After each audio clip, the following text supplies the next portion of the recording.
Aleluya, Dios les bendiga. Amén, bendito el nombre de Dios. Vamos a irnos al Evangelio de Juan, en el capítulo 7 del Evangelio de Juan. Amén. Gloria a Dios. Capítulo 7, versículo 37 al versículo 39. Amén. Gloria al Señor.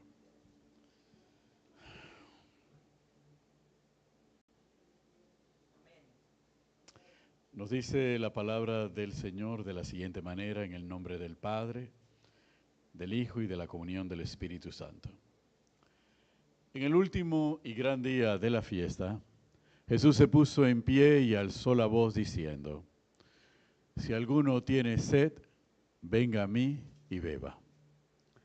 El que cree en mí, como dice la Escritura, de su interior correrán ríos de agua viva. Esto dijo del Espíritu que habían de recibir los que creyesen en él, pues aún no había venido el Espíritu Santo, porque Jesús no había sido aún glorificado. Señor, Dios Padre Todopoderoso, te alabamos, te damos gracias por tu palabra. Gracias, Señor, por este tiempo que tú has apartado para todos nosotros. Gracias, Señor, porque sabemos que tú cuidas de nosotros. Señor, te presentamos nuestras almas porque necesitamos de ti. Nosotros somos esos hombres y esas mujeres sedientos de ti y que acudimos a ti para encontrar el agua viva que saciará nuestras almas. Señor, usa esta vasija de barro como un instrumento de honra en tus manos para bendecir a tu pueblo, el pueblo de los santos, en el nombre de Jesús. Y el pueblo que ama a Dios dice: podemos sentarnos, iglesia.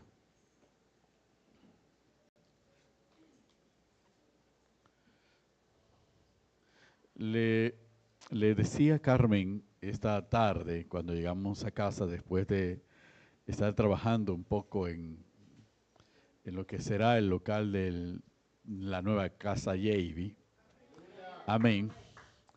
Le decía, ¿por qué uno se siente tan cansado? Si en realidad cuando uno analiza el trabajo, no es un trabajo tan agotador como para que uno se sienta tan extenuado. Y quedábamos allí, ¿no? Y decíamos, bueno, tal vez es porque han sido tantos días seguidos, etcétera, etcétera, y esto y lo demás, y también el estrés y la tensión, todo esto. Sin embargo, cuando estaba aquí orando, en medio de la adoración, el Señor me dijo: te he puesto a tratar con el agua y ha sido difícil, ¿verdad? Porque tú les vas a hablar de la lluvia temprana esta noche. Pero le vas a hablar de la lluvia temprana en esta noche desde una perspectiva totalmente distinta, una perspectiva mesiánica en ese punto. Y yo tenía preparado un mensaje para esta noche y este mensaje cambió por este que voy a compartir con ustedes. Cuando el capítulo 7 del Evangelio de Juan nos habla de los ríos de agua viva, ya casi al final del capítulo 7, nos habla en el marco de la visita de nuestro Señor Jesucristo al templo de Jerusalén en la celebración de la fiesta de los tabernáculos. Y habla de un conflicto precedente con los hermanos del Señor cuando prácticamente lo increpan y lo retan y lo desafían. Si tú eres profeta, tienes que ir a Jerusalén. Jesús no fue con ellos a Jerusalén cuando ellos partieron hacia Jerusalén, sino que Jesús salió a la mitad de la semana y fue a Jerusalén, porque Jesús sabía que lo estaban buscando y que lo estaban buscando precisamente para echarle mano. Así que Jesús fue a la mitad de la semana y fue en secreto a Jerusalén, a una fiesta como la fiesta de los tabernáculos, que de las tres festividades hebreas, tal vez la fiesta de los tabernáculos sea la festividad más alegre y más feliz de las festividades hebreas. Y ahora esta noche nos vamos a dar cuenta por qué. Pues bien, al final de esta festividad, en este último y gran día de la fiesta, que es lo que señala la palabra, Jesús dicta y da esta profecía. Una profecía que tenía un cumplimiento inmediato y que iba a tener un cumplimiento posterior. Y cuando él da esta profecía, uno se pregunta, ¿pero por qué? ¿En qué contexto tenía que hablar de la sed? ¿Y en qué concepto tiene que hablar del agua? ¿Y en qué concepto tiene que hablar de la escritura? ¿En qué contexto lo hace Jesús?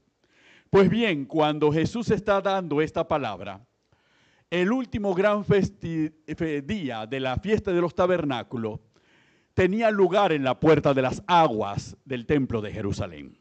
Allí era donde tenía lugar el último gran día de la fiesta. Y este día de la fiesta tenía lugar en ese lugar, por lo que Nehemías nos narra en el capítulo 8 de Nehemías. Cuando nosotros nos vamos al capítulo 8 de Nehemías, la palabra del Señor nos dice de la siguiente manera, en versículo 1. Y se juntó todo el pueblo como uno solo, como un solo hombre en la plaza que está delante de la puerta de las aguas, y dijeron a Esdras, el escriba, que trajese el libro de la ley de Moisés, la cual Jehová había dado a Israel. Versículo 3 del capítulo 8 de Nehemías. Y leyó en el libro delante de la plaza que está delante de la puerta de las aguas, desde el alba hasta el mediodía, en presencia de hombres y mujeres, y de todos los que podían entender, y los oídos de todo el pueblo estaban atentos al libro de la ley. Versículo 16. Salió pues el pueblo y trajeron ramas e hicieron tabernáculos, cada uno sobre su terrado, en sus patios, en los patios de la casa de Dios, en la plaza de la puerta de las aguas y en la plaza de la puerta de Efraín. Entonces, el último gran día de la celebración, cuando se narra esto, hablamos de que el templo había sido reconstruido y los muros habían sido reconstruidos. Nehemías y Esdras hacen la voluntad del Señor y descubren el libro de la ley. Y en ese contexto traen el libro de la ley y lo van a leer en las puertas de las aguas. En la puerta de las aguas narran y empiezan a leer el libro de la ley de Moisés a todo el pueblo. Y todo el pueblo estaba atento a las palabras que decían. Porque esas palabras no eran palabras como para pasar el tiempo. Eran las palabras que regían la vida de todo el pueblo de Israel. Palabras que sus padres habían olvidado y que fueron la causa de que cayeran en la cautividad babilónica. Entonces, en las puertas de las aguas es donde se da ese evento fundamental. Por eso, cuando nuestro Señor Jesucristo llega a la fiesta de los tabernáculos, nuestro Señor Jesucristo en el último gran día se va directamente a la puerta de las aguas para declarar una palabra que iba a tener que ser bien escuchada por el pueblo, porque la palabra que les iba a traer era una palabra de vida, y de vida para ese tiempo, y de vida eterna para cada uno de ellos. Porque eso es lo que representan las aguas y es lo que representa la palabra. Así como la palabra da vida espiritual, asimismo el agua da una vida física. Por eso el agua es un símbolo de la palabra del Señor. Cada vez que se habla de la palabra, cada vez que se habla del agua en la Biblia, se habla precisamente de aquello que le da vida a nuestro ser. De hecho, toda la humanidad está sustentada sobre la base de la vida que nos da el agua. Amén. Entonces, en todo el Antiguo Testamento, tanto llegaban a ese punto, que en el Antiguo Testamento consideraban proféticamente, y los intérpretes de la ley, y los entendidos en la ley, y los entendidos en el tiempo, consideraban que el Mesías tendría que venir en la fiesta de los tabernáculos, y tenía que entrar por la puerta de las aguas a Jerusalén. Porque cuando entraba el Mesías por la puerta de las aguas, el Mesías iba a dictarle al pueblo la voluntad de Dios. Y ahí iba a ser el pacto nuevo con el pueblo. Un pacto que le iba a dar vida, porque el Mesías iba a representar las aguas que dan vida, pero también iba a representar la palabra que da vida. ¿Cuántos dicen amén?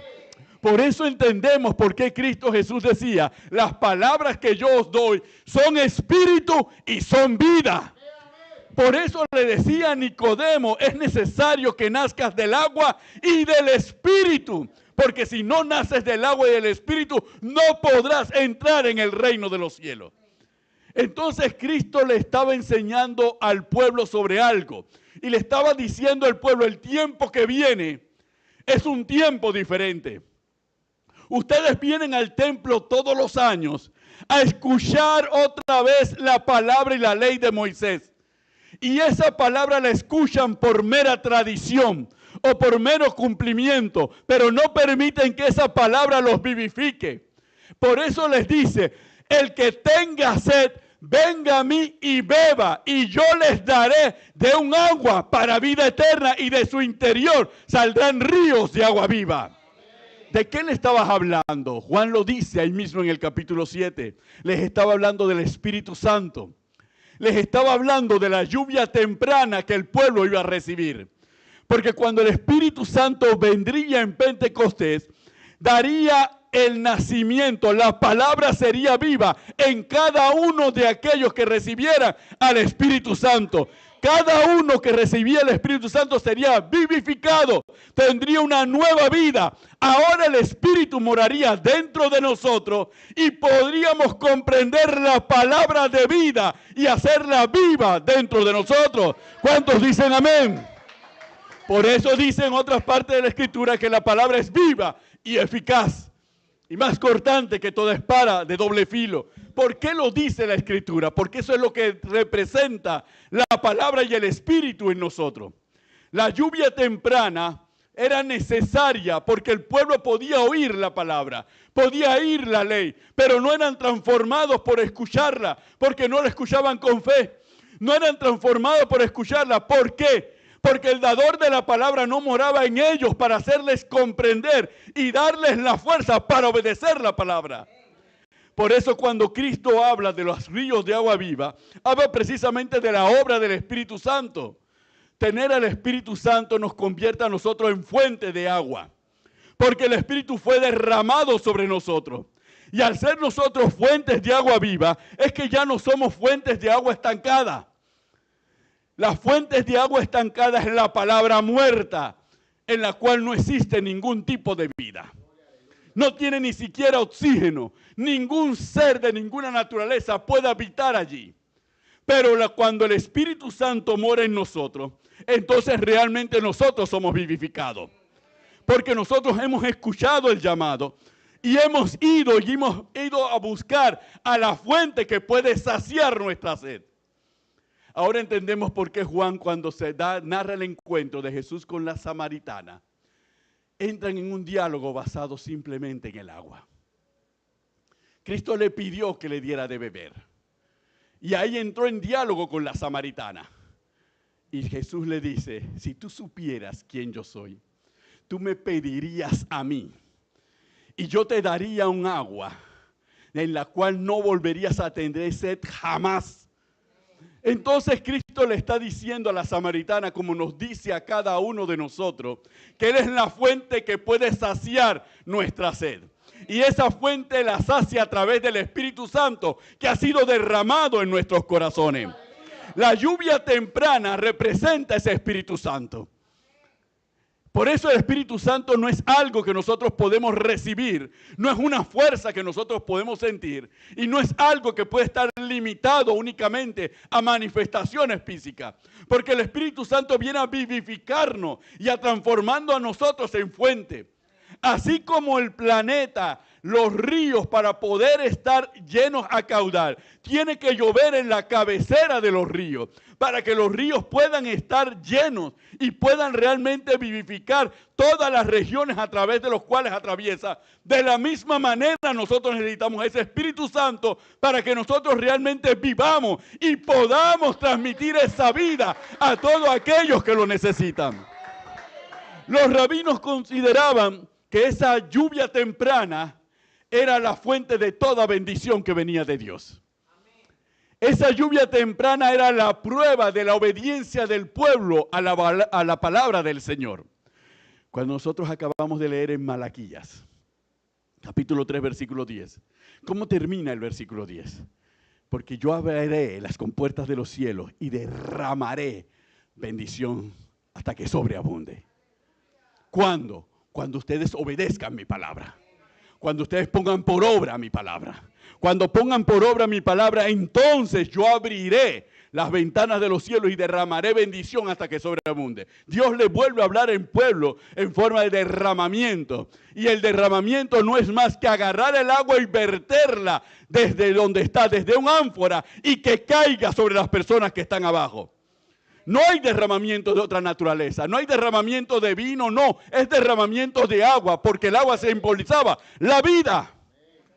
Por eso nosotros entendemos y comprendemos por qué razón, cuando Elías se confrontó directamente con los profetas de Baal y levantó el altar caído que estaba en Israel, Elías prepara el altar, pero lo más significativo, en un tiempo de sequía, en un tiempo donde el agua escaseaba, él vierte cualquier cantidad de agua en torno al altar. Porque Dios le estaba manifestando al pueblo para manifestarle la vida y el poder que yo tengo. Porque le estaba ofreciendo lo que para ellos era vital. Y por eso Dios se derramó con fuego y consumió todo el agua del altar. Ahí no quedó nada para que nadie bebiera. Todo era, ¿pero para qué? Porque les aguardaba al pueblo la bendición que vendría con la lluvia que él mandaría, porque el pueblo había sido confrontado y había respondido en obediencia al Señor. El pueblo que subió al Carmelo con el corazón dividido no es el pueblo que bajó del Carmelo. El pueblo que bajó del Carmelo comprendieron que en verdad Jehová era Dios y que Baal no era ningún Dios. Entonces estaba claro y se volvieron al Señor. Por eso Dios le tiene que recordar a Elías: lo que tú hiciste en Carmelo, Elías, no fue una pérdida de tiempo. No fue una manifestación de poder más. Lo que tú hiciste en el Carmelo afirmó los corazones de 7,000 que no habían doblado rodilla ante Baal y que siempre habían mantenido mi nombre. Entonces eso era la manifestación del poder de Dios. Y Dios lo manifestaba, y toda la Biblia va a estar imbuida precisamente de ese simbolismo. Cuando el pueblo caminaba en el desierto y tuvo sed, Dios hizo sacar agua de la roca, de la peña. Y nosotros entendemos por el Evangelio que Cristo es esa peña de Ored, que sigue fluyendo agua a favor de nosotros, pero no un agua física, un agua espiritual, que es la que nos transforma, el que nos sacia, la que nos llena. Por eso cuando hablamos de la llenura del Espíritu Santo, la llenura del Espíritu Santo hace referencia a un elemento, no hace referencia a comida, hace referencia a que como el Espíritu Santo es esa agua que Dios ha derramado sobre nosotros, tiene que llenarnos totalmente, tiene que inundar todo nuestro ser para que todo nuestro ser reciba la bendición de parte de Dios. Y saben, hermanos, a veces lo que nosotros hacemos con el Espíritu Santo, nosotros hacemos con el Espíritu Santo esto. Ahí, Espíritu Santo, ahí en esta copa. Esta es la única agua que yo necesito de ti, Espíritu Santo. Ahí, solamente en esta copa. Cuando el Espíritu Santo nos quiere llenar hasta que desbordemos. Nosotros lo limitamos simplemente a un objeto donde lo podamos meter y donde los podamos mover y usar cuando lo necesitamos. Pero si somos llenos del Espíritu Santo y rebosamos del Espíritu Santo, entonces no lo usamos cuando lo necesitamos. Somos movidos por el Espíritu Santo para que el Espíritu Santo haga en nosotros lo que el Espíritu Santo quiera. Porque ya no prima nuestra voluntad y nuestro querer. Ahí prima absolutamente la voluntad del Espíritu. Por eso cuando nosotros oramos y le pedimos o le cantamos, lléname, o lléname de tu Espíritu, nosotros tenemos que estar claros que si vamos a ser llenados por el Espíritu Santo, es porque el Espíritu Santo va a reinar y va a hacer absolutamente todo en nuestra vida. Y de que nosotros vamos a ser direccionados en todo por el Espíritu Santo. Y es la contradicción entre la naturaleza, entre la dimensión de la materia y la dimensión del espíritu. ¿Saben por qué es una contradicción para nosotros como seres humanos? Porque nosotros casi en un 80% somos agua. Físicamente. Pero si nosotros tuviéramos que tener la medida espiritual de cuánto del Espíritu Santo ocupa en nosotros, si acaso llega a un 3%. Entonces, ¿cómo podemos ser biológicamente agua y espiritualmente no somos llenos del Espíritu Santo? Es porque estamos viviendo en la dimensión terrenal y no en la dimensión del Espíritu. Y el Espíritu quiere que vivamos plenamente en la dimensión del Espíritu. Y vivir en la dimensión del Espíritu es lo que nos va a llevar directamente, como lo comprendió el pueblo de Israel en los tiempos de Nehemías y de Esdras, cuando se les leyó la ley, porque ahí dice, se quedaron tarde y día y noche leyendo la ley y escuchando la ley. Hombres y mujeres, y ninguno se movía. Todos escuchaban atentamente la ley. ¿Y cuántos de nosotros atentamente escuchamos la ley? La ley es la Torá, es la palabra del Señor. ¿Cuántos las enseñanzas del Señor? ¿Cuántos de nosotros los escuchamos de día y de noche? Entonces, si nosotros no somos capaces de escuchar la palabra del Señor, ni de leer la palabra del Señor, ni de meditar y reflexionar en la palabra del Señor, y queremos pensar que el Espíritu Santo es algo diferente a la palabra del Señor, uno de los errores del falso pentecostalismo, que la palabra representa la doctrina porque la letra mata, mas el Espíritu vivifica. Entonces hemos separado la palabra del Espíritu.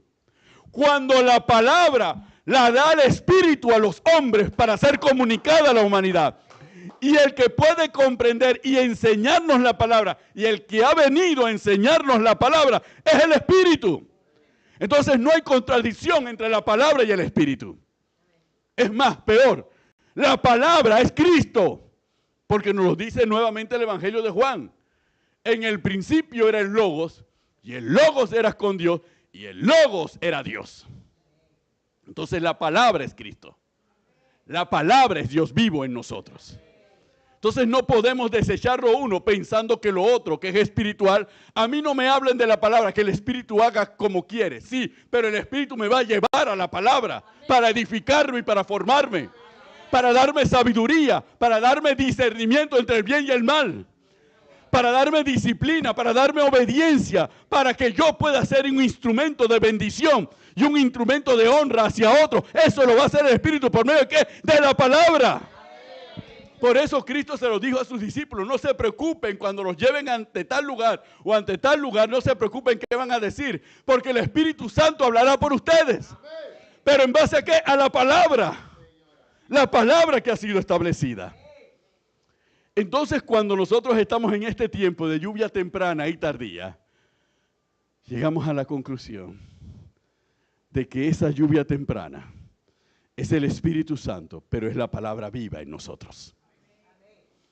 Y si esa palabra es viva en nosotros, es porque esa palabra nos dice a nosotros no solamente cómo tenemos que comportarnos, sino lo que tenemos que hablar y lo que tenemos que pensar también. Que tal vez es la parte más difícil para nosotros como seres humanos, porque nosotros pensamos que nuestros pensamientos son nuestros. Y muchos de nuestros pensamientos están en contra de la palabra. Van en contra de la voluntad de Dios. Y pensamos que la palabra no debe llegar a nuestros pensamientos, pero no, hermanos, la palabra tiene que llegar a nuestros pensamientos. Porque si la palabra no llega a nuestros pensamientos, todavía hay iniquidad en nuestros corazones que impide que la palabra llegue a esa área.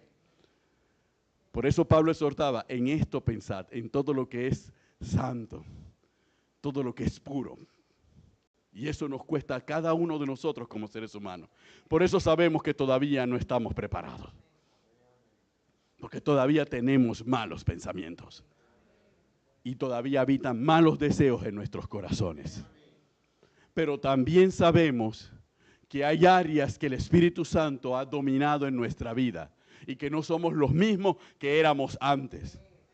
Pero nosotros queremos más del Espíritu Santo.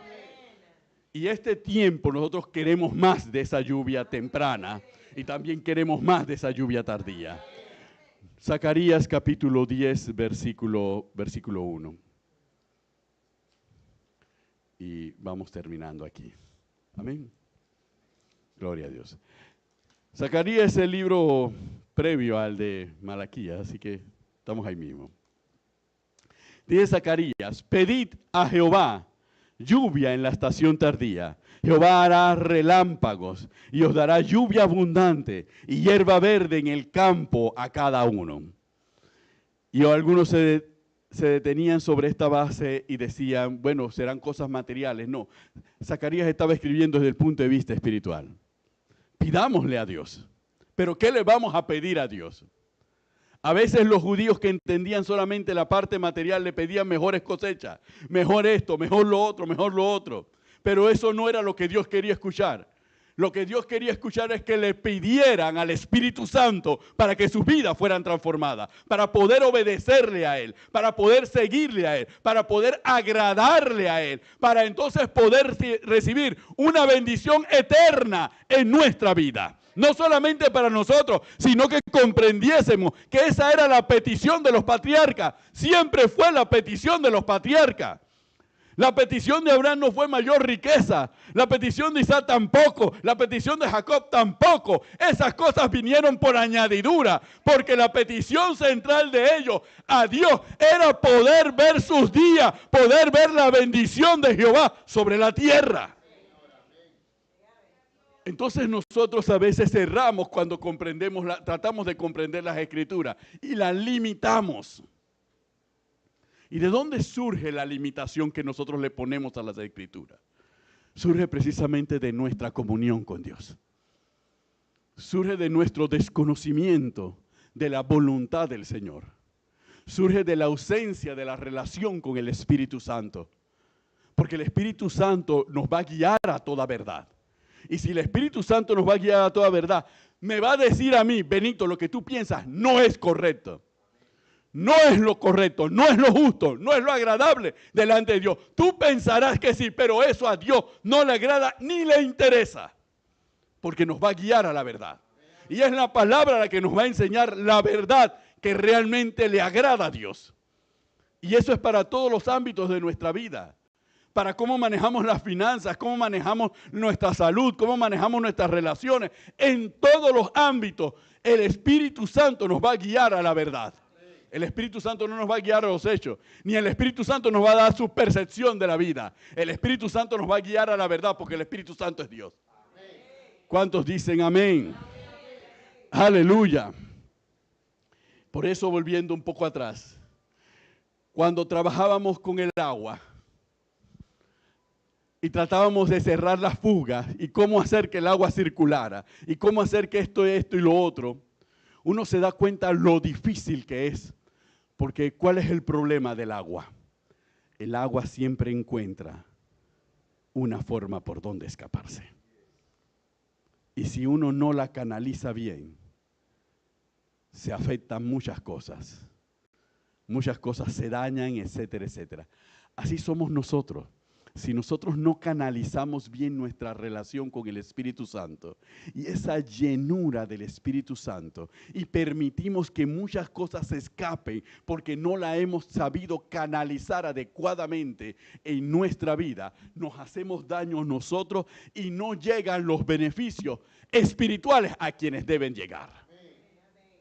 Entonces nosotros tenemos que ser cuidadosos y tenemos que ser esforzados y tenemos que ser diligentes en las cosas que estamos haciendo. En esta vida y en este camino que hemos elegido en Cristo Jesús, tenemos que ser esforzados y tenemos que ser diligentes y tenemos que ser valientes, porque a muchas cosas que desconocemos nos vamos a enfrentar. Pero tenemos esta confianza, que el Espíritu Santo que mora en nosotros nos va a dar la salida de cualquier situación difícil que nosotros podamos encontrar en nuestro camino. Y para escucharlo, nosotros tenemos que estar plenamente conectados con Él. Durante este mes y durante meses pasados, hemos reiterado que este año los JV hemos sido llevados por el Espíritu a una situación de no retorno. Hermanos, no hay retorno a adentrarnos en las dimensiones del Espíritu. No hay retorno a la comprensión de la naturaleza de la lluvia temprana y la lluvia tardía. No existe retorno.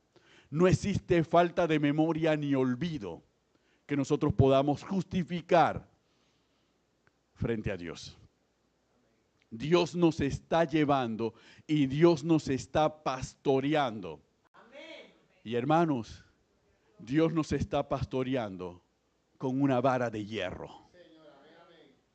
Y nos está indicando que es lo que Él decide y vamos a donde Él decide.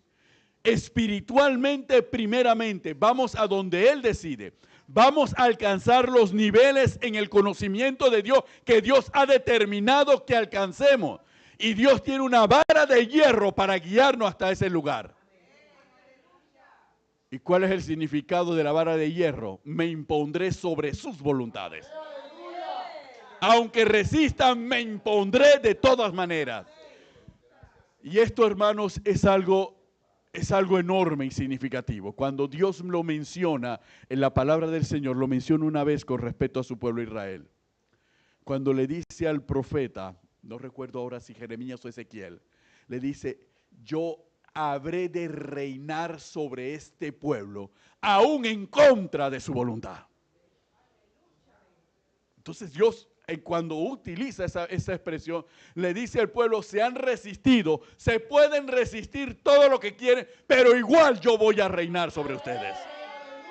Y nosotros tenemos que estar claros que Dios ha dispuesto que Él va a reinar sobre nosotros como iglesia.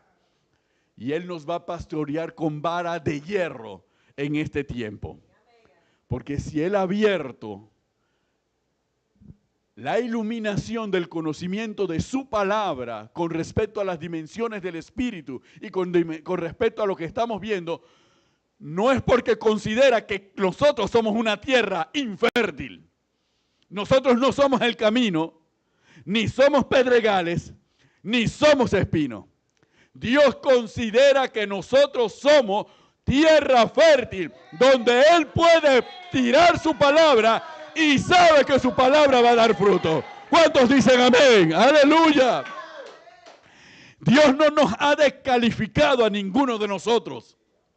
Y si usted hasta el día de hoy se siente descalificado delante de Dios, yo no entiendo, yo no comprendo, yo no sé qué es lo que tú quieres, Señor, sépalo, que Dios no lo ha descalificado a usted. Dios lo ha valorado a usted y lo tiene en alta estima y con la capacidad de comprender y fructificar en la palabra que Él nos está dando y Él está compartiendo por su Espíritu con cada uno de nosotros. ¿Cuántos dicen amén? Aleluya. Pongámonos en pie. Terminamos este mensaje para ser respetuosos con el tiempo. Gloria a Dios. Gloria a Dios. Bendito el nombre del Señor. En Nehemías capítulo 12, versículo 37, la palabra del Señor dice: y a la puerta de la fuente, enfrente de ellos, subieron por las gradas de la ciudad de David, por la subida del muro, desde la casa de David hasta la puerta de las aguas. Esta es la profecía de la esperanza de la venida del Mesías.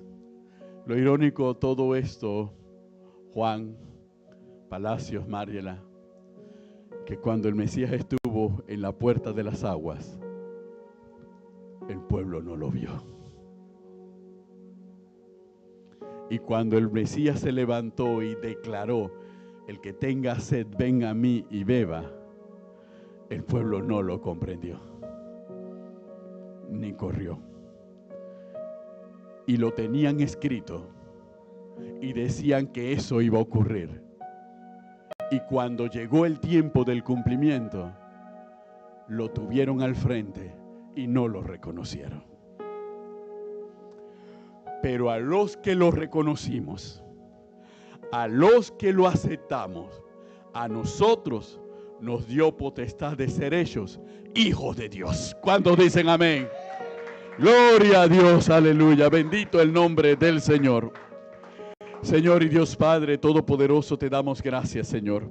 Aquí estamos, Señor, aquí está tu pueblo, Señor, frente a ti, sedientos, Señor, sedientos de ti, Dios, reconociendo que tú eres el único que puede, Señor, saciar nuestra sed.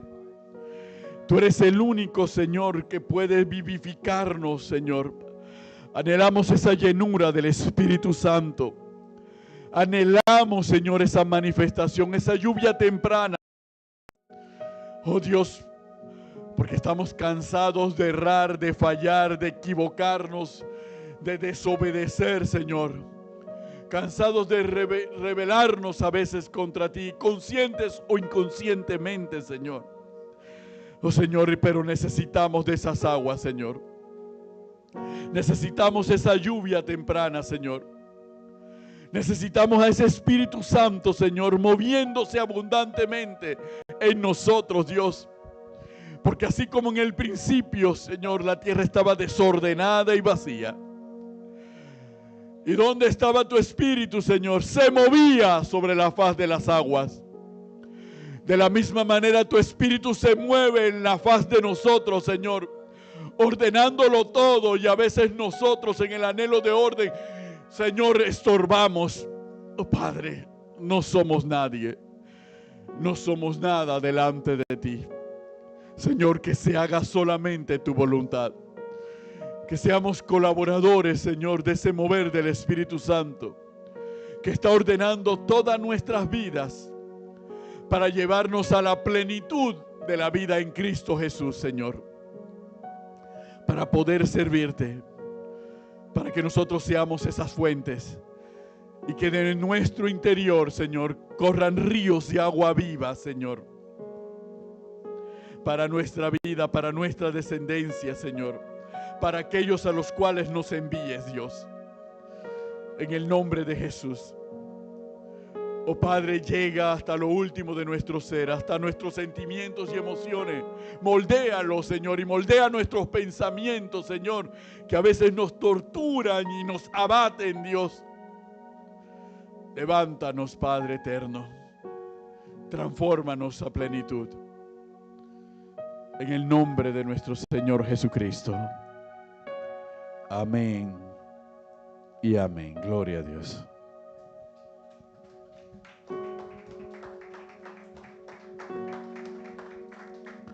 Aleluya, gloria a Dios. Vamos a llamar a la hermana Dalis Haynes y al hermano Juan Delgado. Dalis Haynes de Delgado y al hermano Juan Delgado. Dice Dalis, pero si la que cumple soy yo. Aleluya. Amén.